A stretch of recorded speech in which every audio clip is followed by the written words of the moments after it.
От нанобатареек до аккумуляторов для умных домов. С этого момента в Грозном начинается строительство первого в России и в Европе завода по производству литийно-ионных энергоносителей. Его аналоги есть только в США.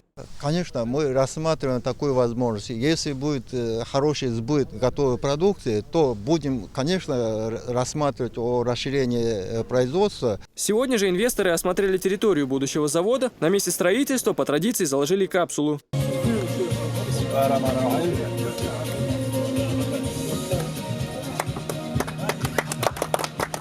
Новый завод построят за 3 года. Здесь будут выпускать необычные батарейки и аккумуляторы для бытовой техники и электромобилей, которые прослужат до 25 лет.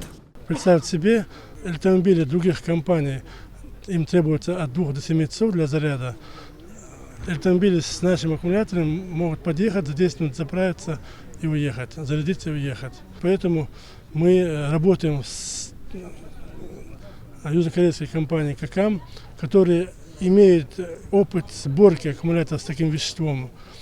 И мы надеемся на успех вот этого сотрудничества. Строительство завода позволит создать 800 новых рабочих мест. Будущие специалисты пройдут обучение в престижных вузах страны за счет работодателя. Асан Аль-Букаев, Муслим Типаев. Новости.